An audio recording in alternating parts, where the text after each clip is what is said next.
सुप्रभात मेरे प्यारे बच्चों, आशा है आप सभी कुशल पूर्वक होंगे।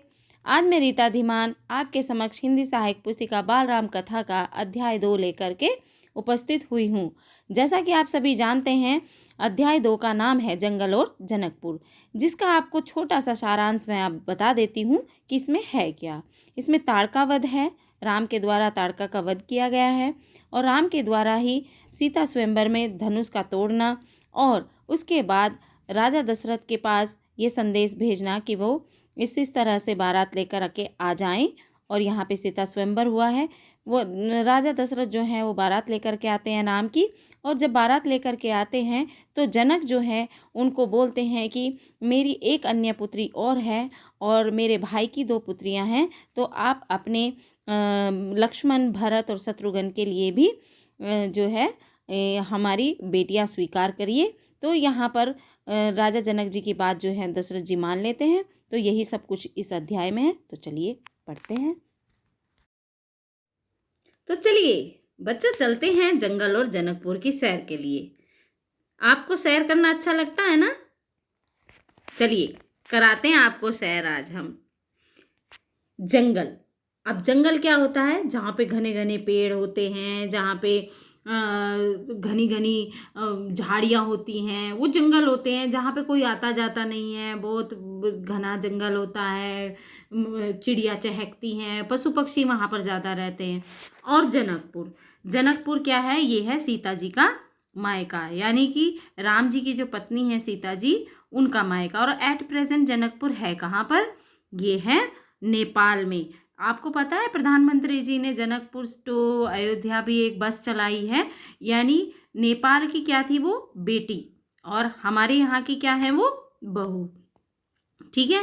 जंगल को हम इसका जंगल का पर्यायवाची के रूप में हम अरण्य को भी ले सकते हैं। अरण्य, वन, ये सब क्या है? ये जंगल के पर्यायवाची हैं। तो चलिए हम आगे बढ़ते हैं।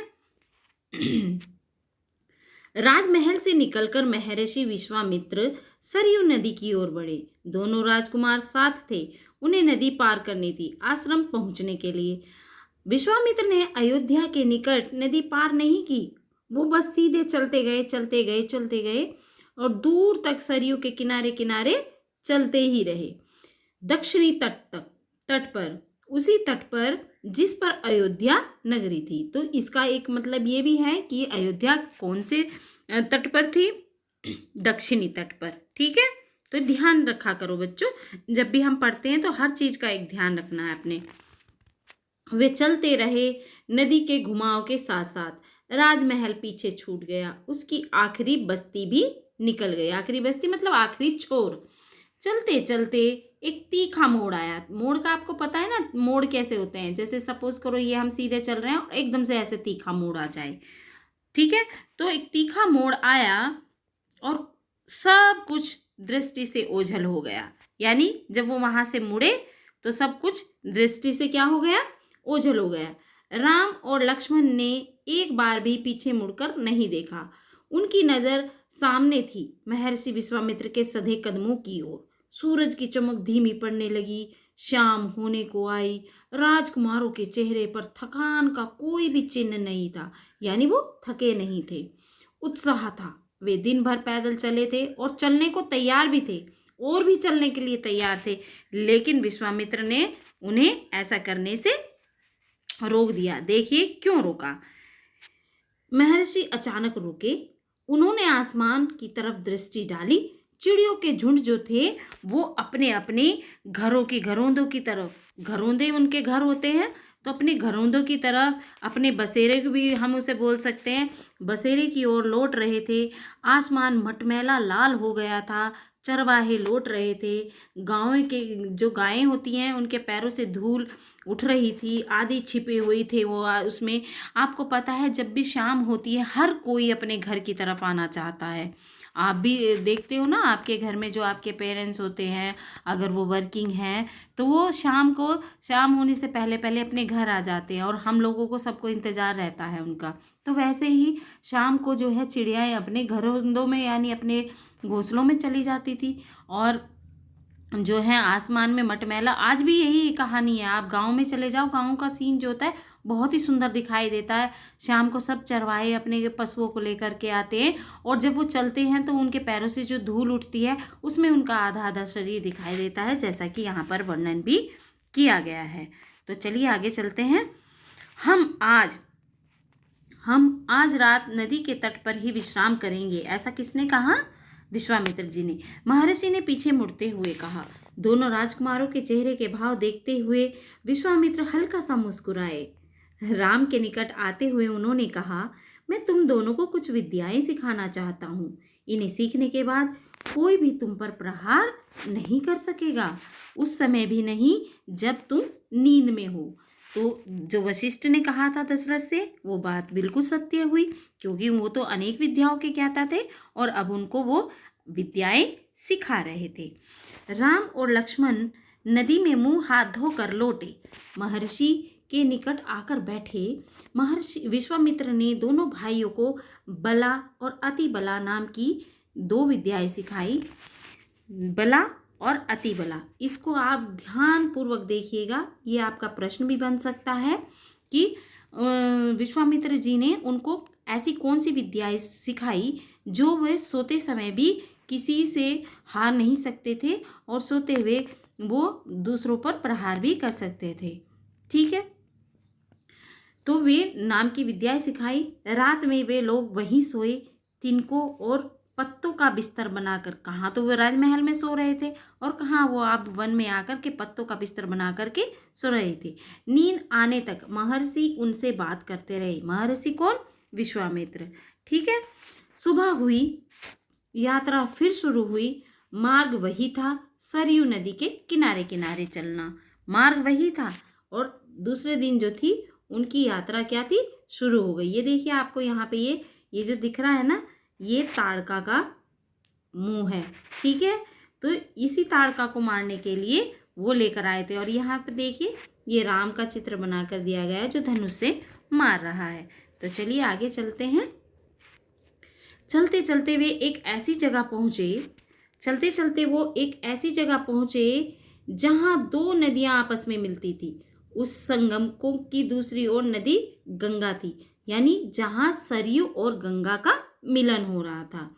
महर्षि अब भी आगे चल रहे थे, लेकिन एक अंतर आ गया था। अब जो था, राम लक्ष्मण अब दूरी बनाकर नहीं चलते थे, महर्षि के ठीक पीछे थे। पहले उन्हें थोड़ा सा शर्म लगा लो या थोड़ी सा संशय लगा लो, तो पहले थोड़ा 2 कदम पीछे चल रहे थे, लेकिन अब वो बिल्कुल साथ साथ चल रहे थे ताकि उनकी बात ध्यान से सुन सके, क्योंकि महर्षि तो उनसे बातें करते हुए जा रहे थे, इसलिए वो भी धीरे धीरे उनके पीछे पीछे ही चल रहे थे ताकि उनकी जो भी वो बात कहें वो ध्यान से सुनते रहे। रास्ते में पड़ने वाले आश्रमों के बारे में उन्होंने बताया, वहाँ के लोगों के बारे में, वृक्षों वनस्पतियों के संबंध में, स्थानीय इतिहास उसमें शामिल होता था।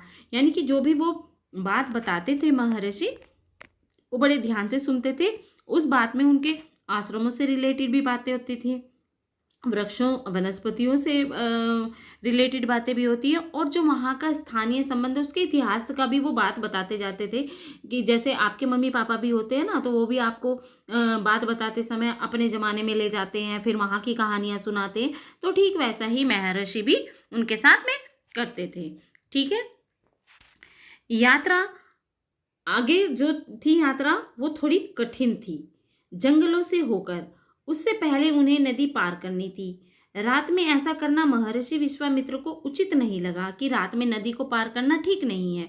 तीनों लोग वहीं रुक गए संगम पर बने एक आश्रम में। अगली सुबह उन्होंने नाव से गंगा पार की। नदी पार जंगल था, यानी नदी को पार करते ही एक जंगल था जो कि घना था, दुर्गम, दुर्गम मतलब जिसका कोई पार ही नहीं था, अंधेरा अंधेरा वहां पर था।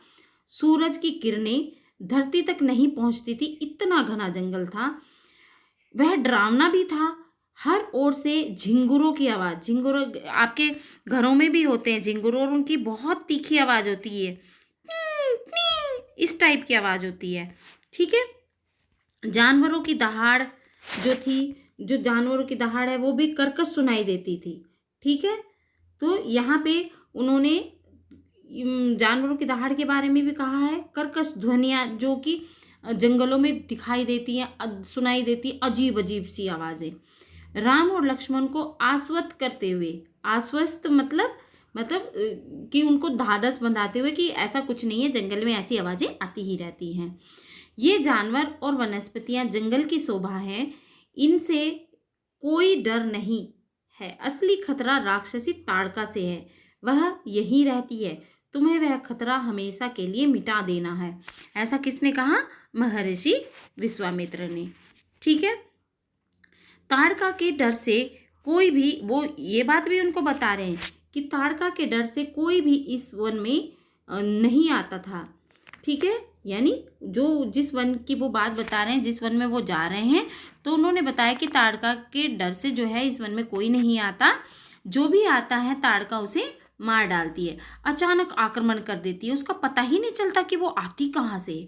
उसका डर इतना था कि उसे सुंदर वन का नाम था पहले उस वन का, लेकिन उसको नाम किसका दे दिया गया? ताड़का वन। ताड़का क्यों?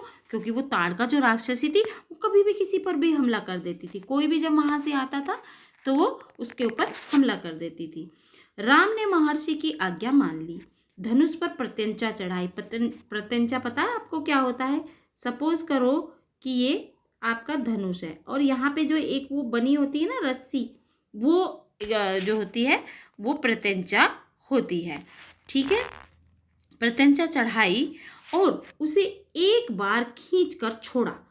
इतना ताड़का को क्रोधित करने के लिए बहुत था, क्योंकि उनके धनुष की जो टंकार थी वो इतनी भयानक गर्जना थी कि उससे राक्षसी वैसे ही डरने वाली थी। अब राक्षसी को तो पता चल गया कि वो यहाँ पे कोई आया है। टंकार सुनते ही क्रोध से बिलबिलाई ताड़का गरजती हुई राम की ओर दौड़ी, राम के आगे खड़ी हो गई। दो बालकों को देखकर उसका क्रोध और भड़क गया। क्यों? क्योंकि वो अपने सामने ये दो बालकों को देख रही है जिन्होंने धनुष की टंकार बजाई है, ये मेरे सामने खड़े होंगे, ऐसा सोच करके उसे और गुस्सा आ गया। जंगल में जैसे तूफान आ गया, विशालकाय पेड़ जो है वो कांपने लगे। विशालकाय पेड़ पता है आपको क्या होते हैं? जो बहुत बड़े बड़े पेड़ होते हैं, वो भी कांपने लगे। क्यों? क्योंकि एक तरफ तो ताड़का थी और एक तरफ राम। पत्ते टूटकर इधर उधर उड़ने लगे, धूल का घना बादल छा गया, उसमें कुछ दिखाई नहीं पड़ता था। फिर ताड़का ने पत्थर बरसाने शुरू कर दिए राम के ऊपर। राम ने उस पर बाण चलाए, लक्ष्मण ने भी निशाना साधा, साधा साधा मतलब लगाया। ताड़का बाणों से घिर गई, राम का एक बाण उसके हृदय में लगा, वह गिर पड़ी और फिर नहीं उठ पाई। विश्वामित्र बहुत प्रसन्न हुए, उन्होंने राम को गले लगा लिया और उन्होंने दोनों को, जो दोनों राजकुमार थे, उन्हें 100 तरह की नए नए अस्त्र शस्त्र दिए। अब ये भी प्रश्न आपका बन सकता है, क्वेश्चन यहाँ पर, कि जो विश्वामित्र थे उन्होंने प्रसन्न होकर राजकुमारों को कितने तरह के अस्त्र शस्त्र दिए? तो यहाँ पे कितने तरह के अस्त्र शस्त्र हैं? 100 तरह के। उनका प्रयोग करने की विधि भी बताई, उनका महत्व भी समझाया, यानी कि उन्हें नई अस्त्र शस्त्र भी दिए और उनको चलाने का तरीका भी बताया। महर्षि का जो आश्रम था, महर्षि के आश्रम का क्या नाम था? सिद्धाश्रम। तो वो अधिक दूर नहीं था, लेकिन तब तक रात हो चली थी। विश्वामित्र ने वह दूरी अगले दिन तय करने का निर्णय किया। ताड़का मर चुकी थी, उसका भय तो था नहीं। तीनों ने जो थी वो रात वहीं बिताई, ताड़का वन में, जो अब पूरी तरह से भय मुक्त था, यानी अब वहां पे किसी भी चीज का डर नहीं था। सुबह जंगल बदला हुआ था, सारा नजारा चेंज। अब वह ताड़का वन नहीं था, क्योंकि ताड़का तो थी ही नहीं। भयानक आवाजें भी गायब हो चुकी थी और पत्तों से गुजरती हुई हवा थी, जो कि बहुत ही मन को लुभाने वाली, मंद मंद मुस्कुराती, सरसराटी। उसकी सरसराहट का जो संगीत था, चिड़ियों की चहचहाट, शांति थी। तस्वीर अब बिल्कुल पलट गई थी। अब वहाँ का जो माहौल था वो बहुत ही शांति में और बहुत ही मुग्ध में, यानी अपनी ओर खींच रहा था। उसका जो माहौल था, सिद्ध आश्रम का अंतिम पड़ाव था, महर्षि का आश्रम। रास्ता छोटा भी था, मनोहारी भी था। प्राकृतिक सौंदर्य का आनंद लेते हुए तीनों लोग जल्द ही आश्रम पहुंच गए। आश्रम वासियों ने उनकी अगवानी की। आश्रम वासी कौन? जो आश्रम में रहने वाले लोग हैं, उन्होंने उनका अगवानी की, मतलब आवभगत की, अभिनंदन यानी स्वागत किया। उनकी प्रसन्नता दुगनी हो गई थी। महर्षि विश्वामित्र के आश्रम लौटने की खुशी, राम लक्ष्मण के आगमन का सुख, ये सारी चीजें उसमें सम्मिलित थी। सभी लोग खुशी थे। क्यों? क्योंकि उन्होंने किसको मार दिया था? राक्षसी को जो मार दिया था। अब वहां पे कोई भी अनिष्ट होने की संभावना तो थी ही नहीं। विश्वामित्र यज्ञ की तैयारियों में लग गए। अनुष्ठान प्रारंभ हुआ। आश्रम की रक्षा की जिम्मेदारी राम लक्ष्मण को सौंपकर महर्षि आश्वस्त थे, यानी कि उन्हें अब कोई डर नहीं था कि अनुष्ठान में अब कोई बाधा डालेगा। अनुष्ठान अपने अंतिम चरण में था, यानी अंतिम पड़ाव में था। पूरा बस होने ही वाला था कुछ दिनों में। तब क्या होता है? तब भी एक घटना घटती है। कैसी घटना? चलिए बताते हैं आपको। अच्छा लग रहा है ना बच्चा? आपको सभी को आनंद आ रहा है? उम्मीद करती हूँ मैं, आनंद तो सबको आ रहा होगा। 5 दिन तक जब सब ठीक ठाक चलता रहा, शांति से, निर्विघ्न, यानी कोई बाधा नहीं आई। लगता था कि राजकुमारों की उपस्थिति ने ही राक्षसों को भगा दिया है। राम और लक्ष्मण ने यज्ञ पूरा होने तक न सोने का निर्णय लिया, यानी कि उन्होंने कहा कि जब तक यज्ञ पूरा नहीं होगा तब तक हम सोएंगे नहीं। वे लगातार जागते रहे, चौकस रहे। चौकस मतलब अलर्ट, बिल्कुल। कमर में तलवार, पीठ पर तुनीर, हाथ में धनुष, प्रत्यंचा चढ़ी हुई, हर स्थिति के लिए तैयार, यानी जो भी कुछ हो जाए उसके लिए वो तैयार थे। अनुष्ठान का अंतिम दिन आ गया। अब देखिए क्या होता है, सस्पेंस। अनुष्ठान का अंतिम दिन, अचानक भयानक आवाजों से आसमान भर गया। सुबाहु और मारीच ने राक्षसों के दल बल के साथ आश्रम पर धावा बोल दिया। मारीच क्रोधित था, यज्ञ के अलावा भी इस बात से कि राम लक्ष्मण ने उसकी मां को मारा था, ताड़का को। अब यहाँ पे एक प्रश्न बन सकता है कि ताड़का के पुत्र का क्या नाम था? तो वो था, क्या था नाम? मारीच। ठीक है, ध्यान रखना बच्चों, भूलना नहीं। चलिए, राम ने राक्षसों का हमला होते ही कार्रवाई की। धनुष उठाया और मारीच को निशाना बनाया। मारीच बाण लगते ही मूर्छित हो गया। बाण के वेग से वो बहुत दूर जाकर गिरा, जहां पे वो दिखाई भी ना दे, इतनी दूर जाकर गिरा, समुद्र के किनारे। लेकिन वह मरा नहीं। जब उसे होश आया तो वह उठकर दक्षिण की ओर भाग गया। राम का दूसरा बाण सुबाहु को लगा, उसके प्राण वहीं निकल गए। सुबाहु तो वहीं मर गया। मरने पर राक्षस सेना में भगदड़ मच गई। वे चीखते चिल्लाते भागे। कुछ लक्ष्मण के बाणों का शिकार हुए और अन्य जो थे वो जान बचाकर कहाँ भाग गए। जान बचाकर भाग गए, वो भाग खड़े हुए। और उसके बाद क्या होता है? चलिए, महर्षि का जो विश्वामित्र जी थे उनका अनुष्ठान जो था वो संपन्न हो गया। संपन्न मतलब समाप्त हो गया। राम ने महर्षि को प्रणाम करते हुए पूछा, अब हमारे लिए क्या आज्ञा है मुनिवर? महर्षि ने राम को गले लगाया और कहा, हम लोग यहाँ से मिथिला जाएंगे। मिथिला अभी एट प्रेजेंट कहाँ पर है? मिथिला अभी बिहार में है, लेकिन ये मिथिला और जो जनकपुर है, जो भी नेपाल का जो एरिया है, ये सारा मिथिला था पहले। महाराज जनक के यहाँ विदेहराज के दरबार में, उन्हें विदेहराज भी कहा जाता था। क्योंकि वो बहुत ही दयालु, बहुत ही परोपकारी राजा थे। मैं चाहता हूं कि तुम दोनों मेरे साथ चलो उनके आयोजन में हिस्सा लेने। अब क्यों, क्या आयोजन था, चलिए अब उसके बारे में भी पढ़ते हैं। सस्पेंस में ही मज़ा आता है, आपको लग रहा है ना थोड़ा सा सस्पेंस, चलिए चलते हैं फिर। महाराज के पास एक अद्भुत शिव धनुष है, तुम भी उसे देखो। राम और लक्ष्मण अगली यात्रा को लेकर उत्साहित थे, यानी कि उन्हें तो अब और कुछ नया देखने को मिल रहा था, नए स्थान देखने और जानने का जो अवसर मिल रहा था उनको। सोन नदी पार कर विश्वामित्र मिथिला की सीमा के पास पहुंचे। अब यहाँ पे एक प्रश्न बन सकता है, क्या, कि जो राम और लक्ष्मण थे और विश्वामित्र के साथ कौन सी नदी को पार करके मिथिला पहुंचे थे? तो यहाँ पे आपके आंसर आ जाएगा, कौन सी नदी, सोन नदी। ठीक है। अपने शिष्यों और राजकुमारों के साथ वे गौतम ऋषि के आश्रम से होते हुए नगर में पहुंचे। यहाँ पे भी प्रश्न बन सकता है कि कौन से ऋषि के आश्रम से होते हुए वे मिथिला पहुंचे थे।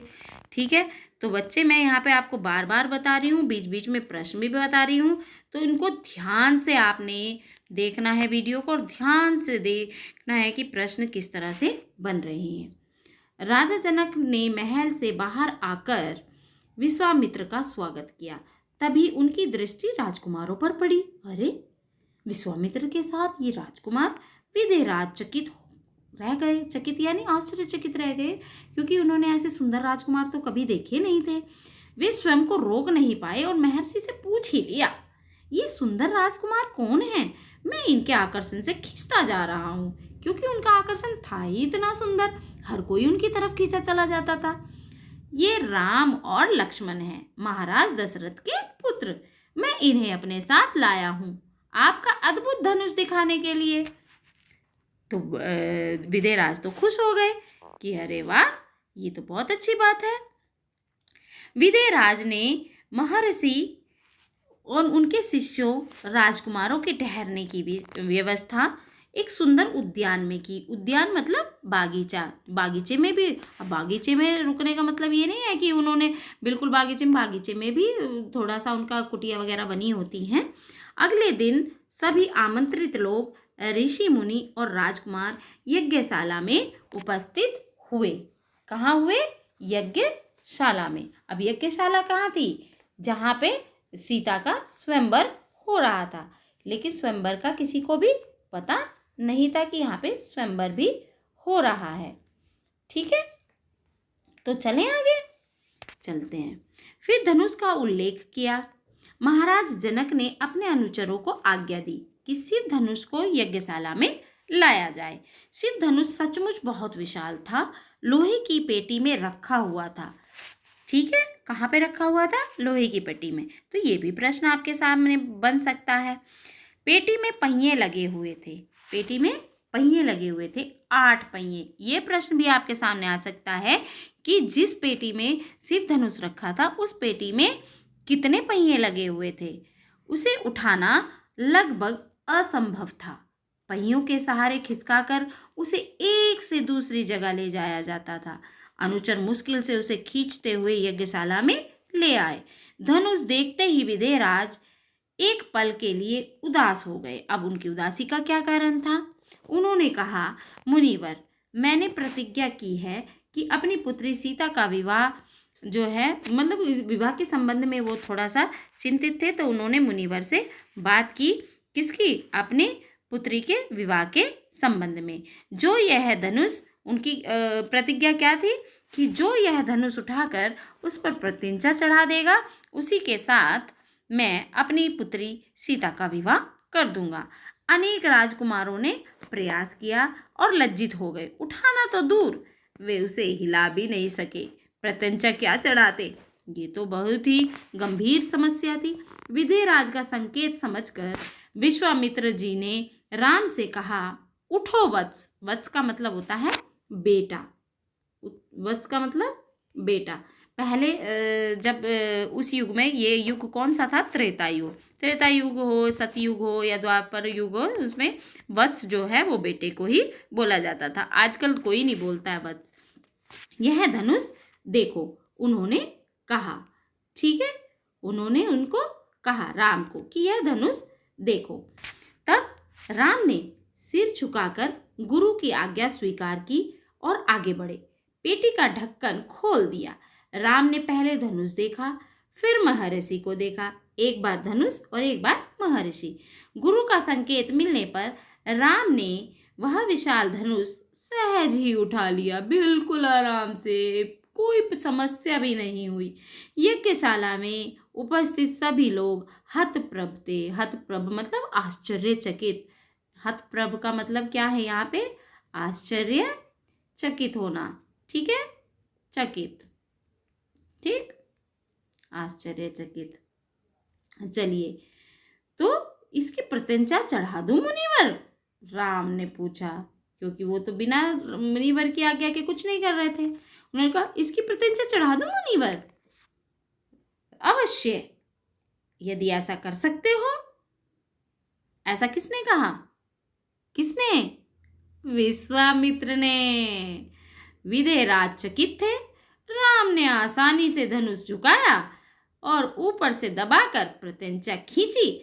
दबाव से धनुष बीच से टूट गया, उसके 2 टुकड़े हो गए, बच्चों के खिलौने की तरह। यज्ञशाला में सन्नाटा छा गया। सब चुप थे, एक दूसरे की ओर देख रहे थे। जिस धनुष को कोई हिला भी नहीं पा रहा था, 8-8 पहियों की गाड़ी में, लोहे की पेटी में वो आया, तो उसको राम ने इतनी आसानी से तोड़ दिया। सभागार की चुप्पी महाराज जनक ने तोड़ी। उनकी खुशी का ठिकाना न था। उन्हें सीता के लिए योग्य वर जो मिल गया था। उनकी प्रतिज्ञा पूरी हुई। जनक राज ने कहा, मुनिवर, आपकी अनुमति हो तो मैं महाराज दशरथ के पास संदेश भेजूं, बारात लेकर आने का निमंत्रण।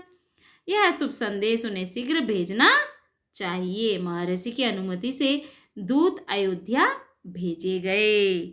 किस लिए? बारात लाने के लिए। क्यों?